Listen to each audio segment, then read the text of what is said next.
Hey guys, how you doing? This is Farooq from FarooqHasan.com. Today I've got Mirza with me.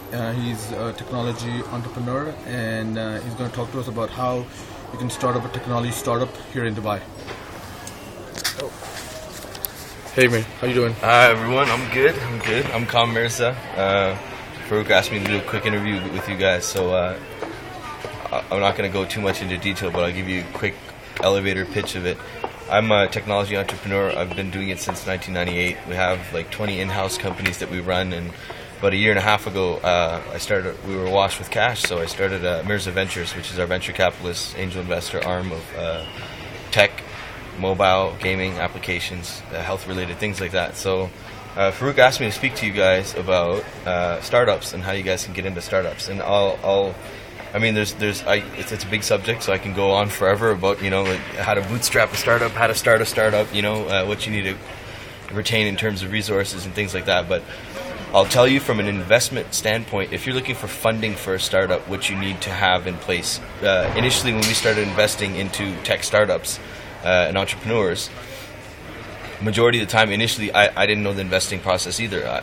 My companies would get invested into, and I wouldn't be investing into anybody else. So with the investment process, if you're looking for funding or resources or things like that, number one, your idea may be brilliant, it may be great, but I had invested into so many brilliant ideas and great people, and the products never got to market, or when they got to market, it wasn't nearly as successful as they had expected it to go. So the core piece of advice that I can give you is to build a team. Nowadays, when we invest into a startup, we never invest into an individual, first of all, or a single idea. We'll invest into a person who has a core team. So you've got to have your coder, programmer, your designer. You've got to have your prototype working. You've got to have your startup ready to launch. So sometimes you have to self-fund, put your own money into it, and get it to a stage where it's ready to scale to market. And all you need the money for is to actually go out and purchase the advertising or the additional resources. Second is to have cohesiveness and have some synergy with your team. A lot of times we invested into entrepreneurs who had a brilliant idea, but they had no coders, programmers, designers, no HR department, no sales department, nothing like that. So when they went out and hired all these resources, what would happen was, they had no history of working together. So there'd be the blame game. Someone would say, you didn't do your part, and it's not my fault that it didn't get out on time, and this and that. And the whole process would go downhill after that point, because no one had any accountability, responsibility. There was no synergy between the teams working together. So first of all, develop a core group of people. You only need, with tech ventures and startups, you don't need 50 people. You need maximum 5 people, even 3, even 2. I've seen people start ventures with 2 people. One, like look at Apple, for instance. You have Steve Jobs and Steve Wozniak, and they built this whole company off one hardware guy and one marketer, sales, and branding guy. So what you need is start your startup, get a core team of 2 or 3 people, and have a history of working together on something. It can't, when you get funded, investors are not looking for you to, have a problem and then say, okay, well, this is the first problem we've had, so we don't know what to do. So you've got to experience some problems together as a team. When you overcome these problems together, you create that synergy, you create that cohabitat to working together. And when you have that right environment and atmosphere, if you look at a lot of tech companies, it's the culture. Tech culture, like for instance, Google has a great tech culture. Amazon has a great tech culture. Zappos.com has a great tech culture. They have this in-house, internal culture of working together.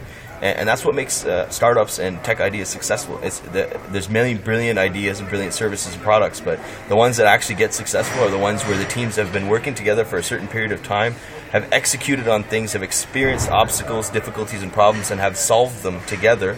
And as they get to that stage where they need to scale and launch, then they go for outside funding, and they can show their investors that, look, this is not the first problem that we've experienced together. We've stayed resilient through this process up until now. An investor will love that. Chances of you getting the investment, showing them that you've worked together with a core group of people. These days, investors don't invest into individuals. They invest into teams, because teams can actually get a product done. Teams can actually build the dream. Teams can actually take a product to market and actually scale it. So best advice to you, when you're starting a startup, build your own team first. Whether people are working for you for free, whether people are helping you out, whether you actually take some money of your own and invest into hiring maybe 1 or 2 people to help you. Invest into your team, build a team, get your product ready. start marketing your product, start selling your product, then go for outside investment. And chances are you'll get a much better arrangement too, instead of an investor coming in, giving you some money and taking your entire company. So that's the best advice I can give you as a startup, from a venture capitalist, angel investor point of view. Thanks, guys, and thank Farooq for getting me here to give you guys these tips. Great, thanks a lot, Kam. Just one more question. Can you give us a few resources that people can go and read about more about startups and how they can go about beginning a startup? There's a lot of resources online. I mean, off the top of my head, you can go to any of these major sites like entrepreneur.com, you can go to TechCrunch, you can go to Mashable. They're always reviewing startups, so they're doing case studies on startups all the time with these different products and services. So the best advice to actually learn about being a startup is to watch and pay attention, research and study other startups. So if I was in a niche of video marketing, or my startup had to do something with video, I would find the top 10 video guys or startups for that month and find out what they're doing.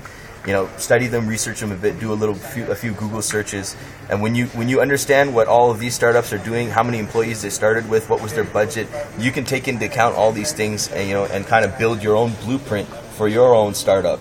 So the best advice is to study your industry. Whatever your product or service is, find other startups. There's always millions of startups doing the same thing. So find other startups doing the same thing, study them, and plan your strategy accordingly. Great. Thanks a lot for your time, Kam. No problem. Bye-bye.